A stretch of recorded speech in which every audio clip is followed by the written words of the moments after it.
بسم الله الرحمن الرحیم. د حریت رادیو عزتمند اوریدونکو سلامونه نیکې هیلې مو ومنئ.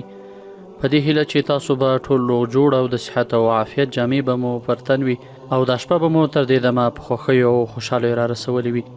دا د یو ځل بیا د حجاز سیلۍ داستان خپرونه پیل شوه. په دې خپرونه کې زه زبیر درته هرکلی کوم. په دې هیله یم تر پایه را سره ملتیا وکړئ او د حجاز سیلۍ داستان دا 11مه برخه هم را سره په مینه واورئ. قدرمن اوریدونکو، تاسو د حجاز سیلۍ داستان په 10مه برخه کې را سره واوریدل.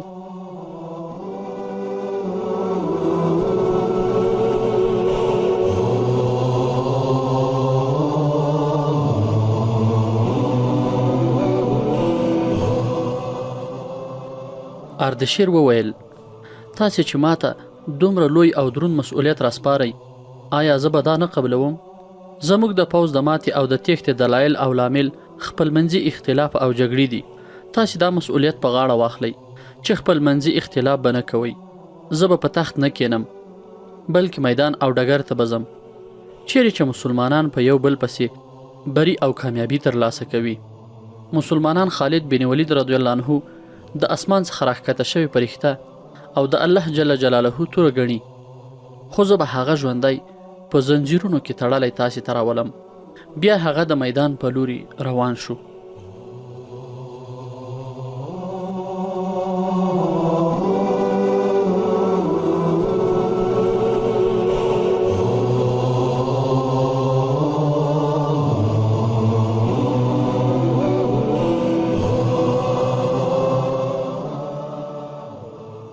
خوږو اوریدونکو، تاسو په دې برخه کې را سره اورئ. اردشیر یوازې قومندان نه، بلکې د پاریس امپراتور هم و. هغه د سیلۍ په شان د جګړې میدان ته ولاړ. هغه خپلو لویو پوځي چارواکو ته بد رد وویل، کوچنیو افسرانو ته یې کنځلې هم وکړې او ټول پوځ ته د ولولو څخه ډکه وینا وکړه. پوځیان په غیرت راوستل او دا اعلان یې وکړ چې تښتېدونکي به د اسونو تر پښو لاندې دل کیږي او مشران به هغو ډنډونو ته اچول کیږي چې هلته نهنګان وي. عرب بدوګان د عراق د خاورې څخه وباسئ. خالد بن ولید رضی الله عنه ژوندی یا مړ زما په وړاندې حاضر کړئ. د هغوی قومندانان ژوندي ونیسئ. زه تاسې په مدینه کې لیدل غواړم. هغه ډیر په باتورۍ او کلک عزم سره غږېده. د پاریس پوځ او لښکر په هغه وخت کې ډیر ځواکمن او قوي وو چې د هغوی په وړاندې د مسلمانانو هیڅ اهمیت او حیثیت هم نه و. دا د میږي او پیل جګړه وه، خو د پاریس پوځ او لښکر سره د دې هم په شا تللو او اردشیر هم راتم او ټینګ نشو کړی. په مسلمانانو کې کوم طاقت او ځواک و چې د پاریس پوځ او لښکر یې همداسې په شا تمبولو؟ د دې پوښتنې ځواب د یوې پیښې څخه تاسې ته څرګندېدای شي.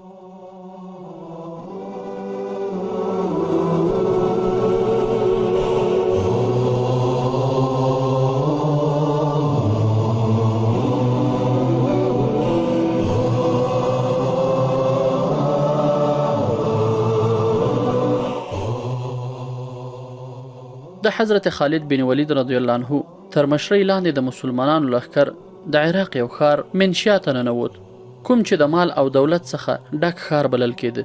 هلته د پاریس امپراتورۍ شتمن او د لویو ځمکو خاوندان اوسېدل. کله چې حضرت خالد بن ولید رضی الله عنه د شتمنو او مالدارو خلکو دا ښار تر محاصرې لاندې نیولو، نو ګوري چې د ښار ټولې دروازې خلاصې او د ښار په دیوالونو باندې هیڅوک هم نه ښکاري.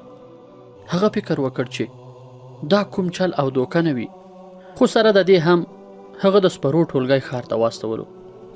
د هغوی په مقابل کې هیڅوک هم راپورته نه شول. بیا نور پیاده او سپاره هم ښار ته ننوتل. په اخر کې خپله حضرت خالد بن ولید رضی الله عنه هم ښار ته ننوت. په ښار کې چوپوالی و. د خلکو د کورونو دروازې خلاصې وې. یوازې سپي، پیشوګانې او مرغان لیدل کېدل. حضرت خالد بن ولید رضی الله عنه امر وکړ چې کورونو ته ننوځئ او تلاشي واخلئ. په هیڅ کور کې هم انسان نه لیدل کېده. خلکو خپل قیمتي سامانونه او نغدې روپۍ هم پریښې وې. په یو کور کې یو بوډا پروت و چې ایله سترګې غړولې. هغه وویل چې په دې خلکو باندې د مسلمانانو ویره داسې سپره شوې وه چې کله چې اواز یې واورېده چې مسلمانان را روان دي، نو لومړی پوځي منصبدارانو یې تېښته وکړه او بیا ورپسې پوځ تېښته وکړه. کله چې پوځ روان شو، نو خلک هم له ښار څخه وخوځېدل.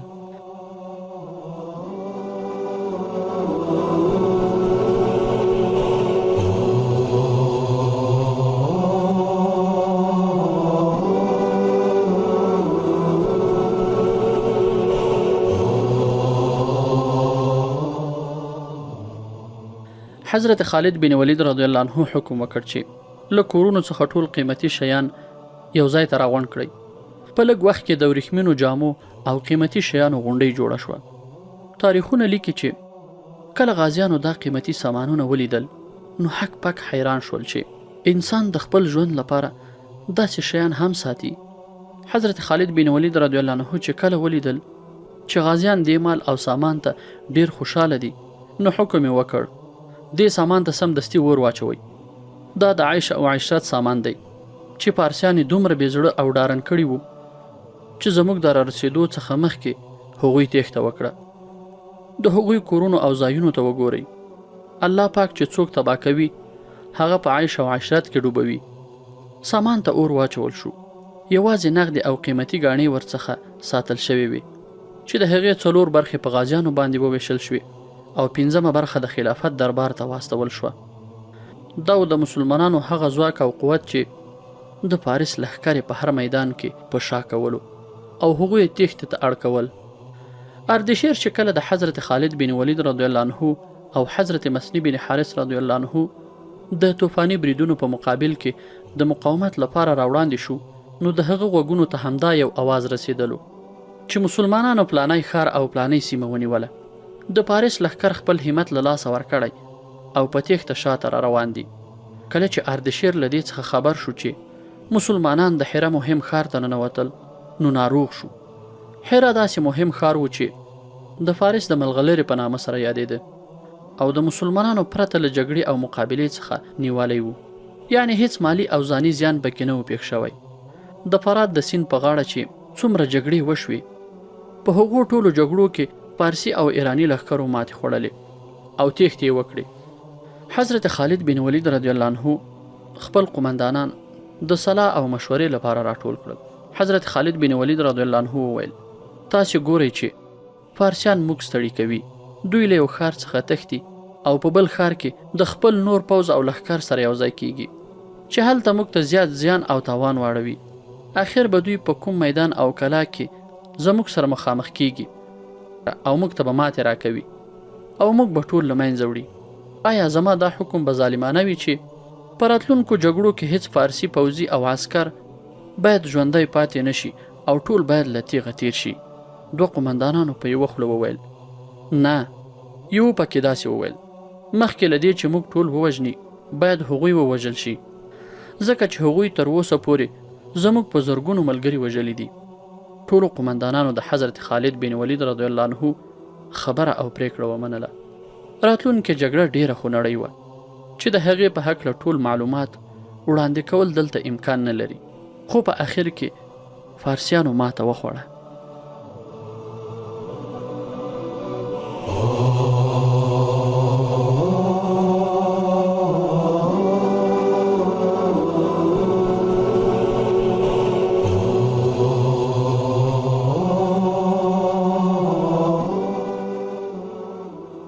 په داسې حال کې چې د هغوی د لښکر شمیر د مسلمانانو څخه 15 چنده زیات و. حضرت خالد بن ولید رضی الله عنه حکم او اعلان وکړ چې هغوی باید تېښتې ته پرې نه ښودل شي او ټول باید ژوندي ونیول شي. سپرو غازیانو د تېښته کوونکو فارسیانو لاره ونیوله او هغوی یې بیرته را روان کړل. ټول پوځیان زیات شمیر د عیسیانو وو. تاریخونه لیکي چې په دې جګړه کې د ایرانی پوځ 80,000 کسان ووژل شول.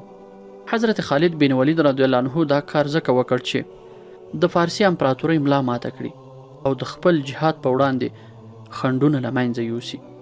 کله چې اردشیر ته د دې ماتې خبر ورسید حالات نور هم خراب شو او یوې ناڅرګنده ناروغۍ راګیر کړ. د هغه لوږه او خوب ختم شو او هیڅ هم نه خوړل. بادشاهي حکیمانو او طبیبانو د هغه د روغتیا لپاره ډیر کوښښونه کول خو د خپل زمانې فرعون ګړی په ګړی مخ په خرابېدو روان و.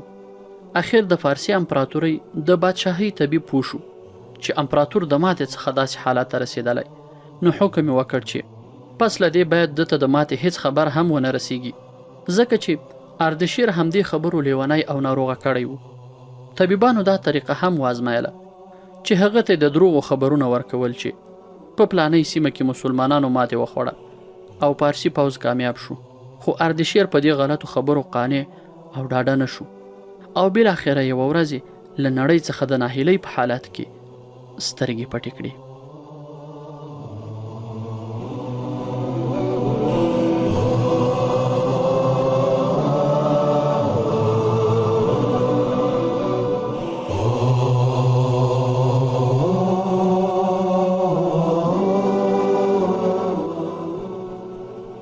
موږ غواړو د دې فتوحاتو څخه څه مخکې د فارسي امپراتورۍ حالت په لنډه توګه اوریدونکو ته وړاندې کړو. د فارسي امپراتورۍ په تخت ناست یو امپراتور خسرو پرویز د رسول الله صلی الله علیه وسلم مبارک پیغام او د بلنې لیک څیرې او ټوټې ټوټې کړ او بیا دا حکم وکړ چې هغه د سمدستي ونیول شي او لاستړلی د په دربار کې زما مخې ته وړاندې شي چې هغه ته د سپین سترګۍ سزا ورکړل شي. خو رسول الله صلی الله علیه وسلم دا وړاندوینه وکړه چې د پاریس امپراتورۍ به ټوټې ټوټې او وشړیږي. راځئ وګورو چې الله جل جلاله د خپل محبوب استازي د سپکاوي د بدل اخیستلو لپاره په پارسي امپراتورۍ باندې کوم قهر او عذاب نازل کړ. کله چې اردشیر د غم او خفګان څخه مړ شو نو ایرانی امپراتورۍ ولړزېده او دا خطر یو ځل بیا را پیدا شو چې د تخت دعوا کوونکو ترمنځ به خپل منځي اختلاف او خونړۍ جګړې رامنځته شي. ایرانی امپراتورانو او سردارانو د اردشیر لور ازرمیدخت په تخت کېنوله. ازرمیدخت نوې ځوانه پیغله نجلۍ وه، مثالي حسن او ښایست یې درلوده چې جوړه یې په ټول ایران کې نه وه او په خپل حسن باندې ډیر زیات ناز او فخر کاوه. زیات ځوانان د هغې د یو نظر لیدلو لپاره ناکراره وو. هغه ډیره تجربه کاره او په جنگي چارو پوهه وه. په هغې کې دا ډیر ښه او غوره صفات وو او د همدې صفاتو په لرلو سره په تخت کېنول شوه. خو هغې څه نور ګلان وغوړول. د مالکه کېدو څخه مخکې خو هغه شهزادګۍ وه. شهزادګانو او شهزادګیو ته د هر ډول ګناه اجازه وه او هیچا هم ورته څه نشو ویلی. خو د واکمن کېدو څخه وروسته په هغې باندې د ټول ملت بار واچول شو.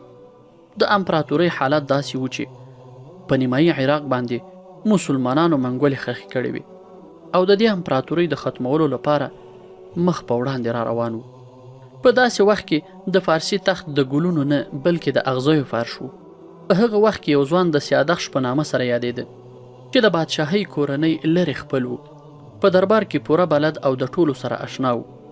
د ازرمیدخت هغه ډیر زیات خوښېده او په هغه یې زړه بایللی وو. هغوی د ماڼۍ په باغ کې هم یو ځای سره لیدل شوي وو. نو اړیکې ډېرې سره پخې او له پولې وتلې وې. شهزادګۍ ازرمیدخت به چې کله د ښار لپاره بادشاهي ځانګړي ځنګل ته تلله نو سیادخش به هم هلته را پیدا کېده.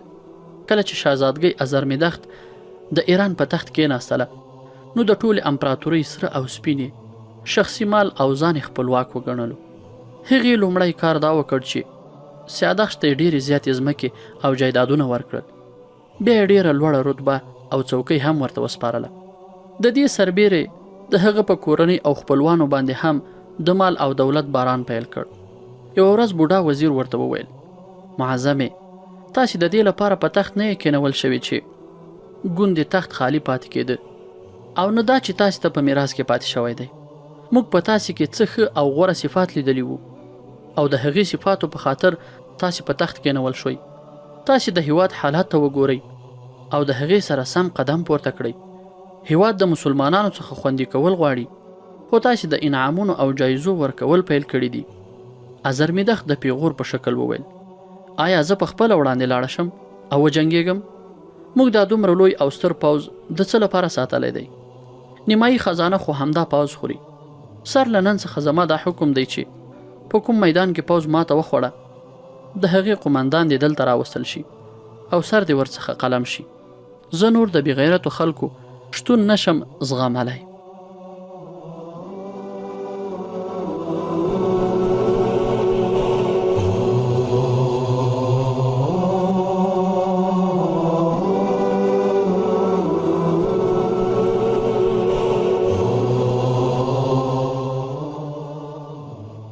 بوډا وزیر وویل معظمې که موږ د ماتو په بدل کې خپل قومندانان وژلی نو اوس به موږ نیمایي قومندانان له لاسه ورکړي وای.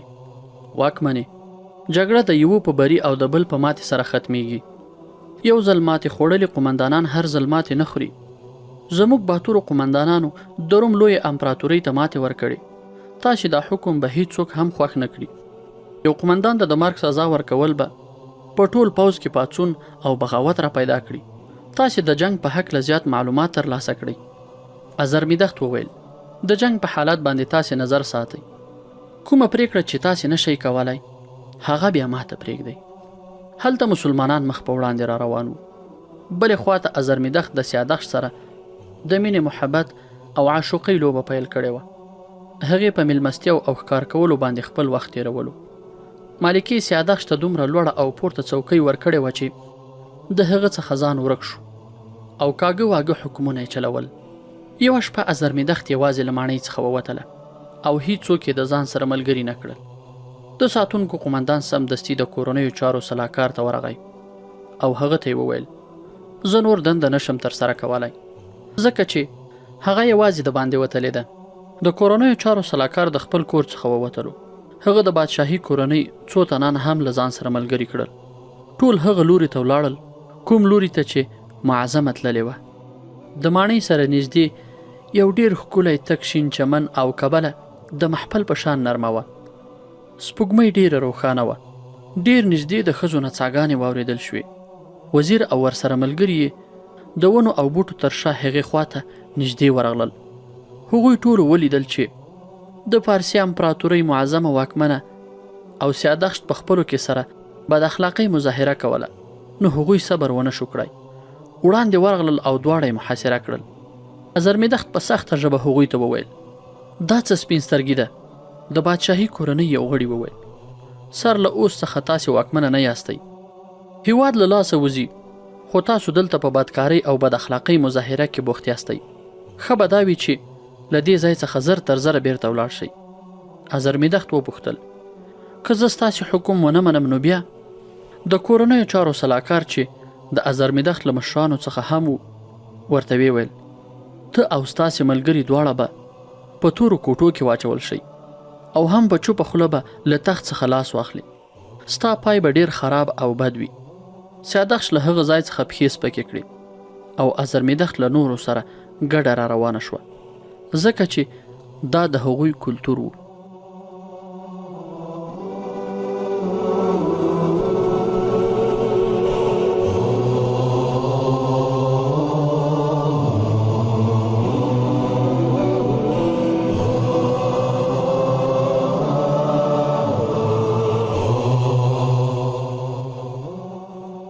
راتلونکې ورځ د بادشاهي کورنۍ شاهزاده شاپور د پاریس امپراتورۍ په تخت باندې کېنول شو. د ازرمیدخت څخه مخکې هم شاپور هغوی په تخت کېنولی شو خو هغه د جګړې په میدان کې ګډون کول غوښتل ځکه نو ازرمیدخت وټاکل شوه. خو اوس شاپور دې ته اړ شو چې په تخت کېناستل ومني. شاپور تر ټولو لومړی کار دا وکړ چې د فارسي امپراتورۍ یو مخلص او تجربه لرونکی سردار فرخزاد د رستم پلار خپل سلاکار وټاکلو. یوه ورځ شاپور ازرمیدخت را وغوښتله او هغې ته حکم وکړ ستاسې نکاح به د نوي سلاکار فرخزاد سره کیږي. که ستاسې واده مخکې شوی وای نو تا به د سیادخش غوندې عادي سړي سره بدکاري نه کوله. زه اوس تا همداسې آزاده او بې مهاره نشم پرېښودلی. ازرمیدخت وویل فرخزاد زموږ د رعیت څخه دی. هغه زموږ مامور دی. هغه زموږ غلام دی. شاپور وویل ښه یې واوره شهزادګۍ ستاسې واده به خامخا د فرخزاد سره کیږي. د انکار په صورت کې به د سختې او خطرناکې پایلې سره مخامخ شي. 4 ورځې وروسته فرخزاد ته واده شوه. فرخزاد کوم ځوان سړی نه بلکې عمر یې 80 ته نږدې و. هغه د مشهور قومندان رستم پلار و. د واده په لومړۍ شپه فرخزاد د ازرمیدخت هغې خونې ته ورغی په کومه کې چې هغه د ناوې په توګه ناسته وه. ازرمیدخت فرخزاد ته په سخته ژبه وویل ما ته را نږدې نه شي. په کوم ځای کې چې ولاړ یې هلته په خپل ځای ودرېږه. فرخزاد ازرمیدخت ته وویل آیا ته هم اوس خپل ځان واکمنه بولي؟ بې عقلې نجلۍ، ته سر له نن څخه زما میرمنې. فرخزاد د ازرمیدخت په لوري روان و. په همغه خونه کې سیادخش د پردې شاته پټ شوی و. هغه د پردې څخه راووته او پخا په پښو د فرخزاد تر شا را روان شو. فرخزاد یې په ملا کې کلک ونیولو او د واده په کاټې پړ مخ وغورځولو. بیا یې بالښت ورته په خوله کې ښودلو او زور یې پرې واچولو. فرخزاد خو د بوډاتوب مرحلې ته رسېدلی و. سیادخش تکړه ځوان و. فرخزاد د سا او نفس بندېدو په سبب پښې او لاسونه وهل او بیا غالی او یخ شو.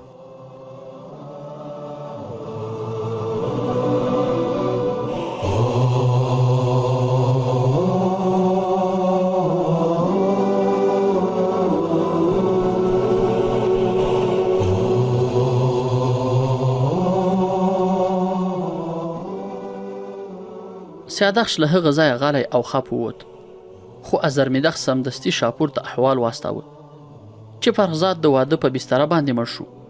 په ماڼۍ کې شور او غوغا شوه. د شاپور تر شا بادشاهي طبیب راوزغلید. په هغه وخت کې د داسې مرګ علت معلومول ګران کار و. طبیبان وویل د فرخزاد زړه ودرېدلی.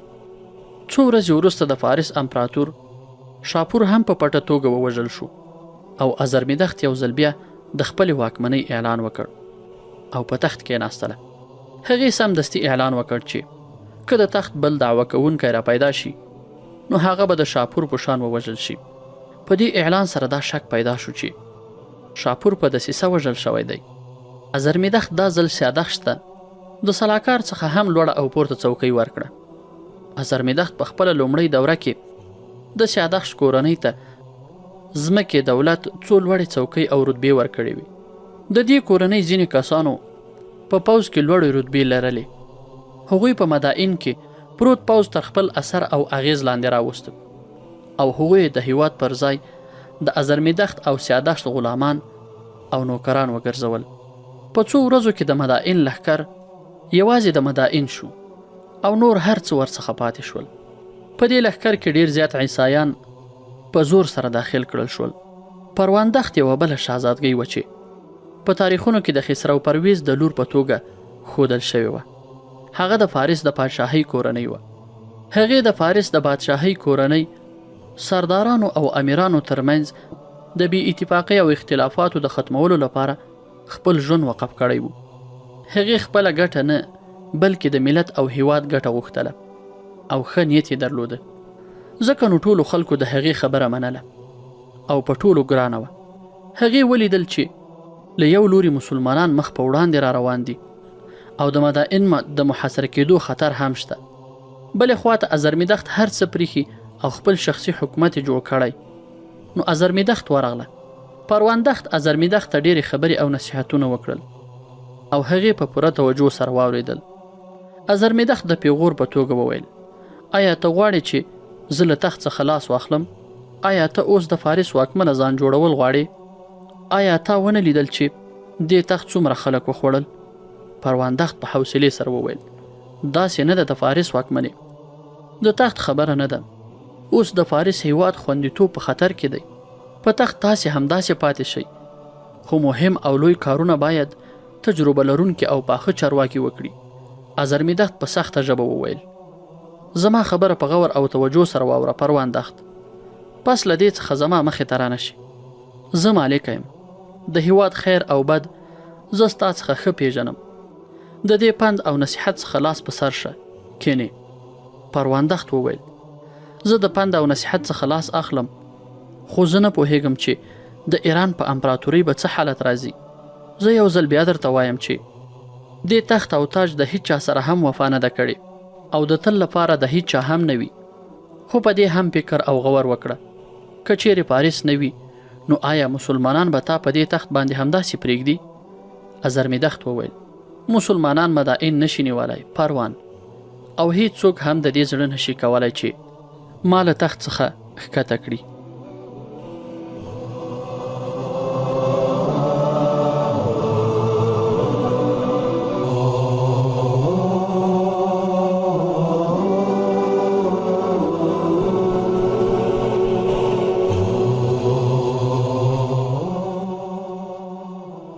د داستاني خپرونې قدرمنو مینوالو له ملتیا مو نړۍ مننه کوم. دا و د حجاز سیلۍ داستان 11مه برخه چې ما زبیر تاسو ته وړاندې کړه. په دې هیله چې خوښه سوې مو وي او خوند مو ترې اخیستی وي. قدرمنو اوریدونکو، تر بیا یوې بلې خپرونې چې زه زبیر ستاسو په چوپړ کې حاضرېږم او د حجاز سیلۍ داستان یوه بله برخه تاسو ته وړاندې کوم، تاسو ټول په لوی او بخښونکي رب سپارم. ښه وخت ولرئ. الله مو مل شه.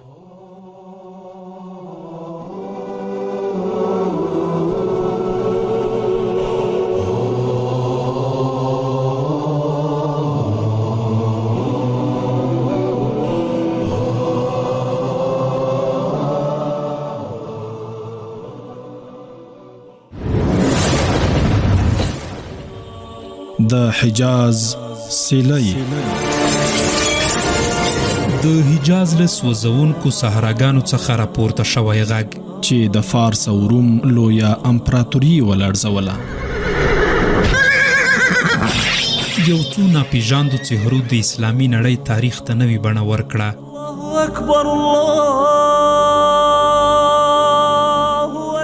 حجاز سیلۍ د خلفای راشدینو د اتلولیو او سرخندنو په زړه پورې ناول.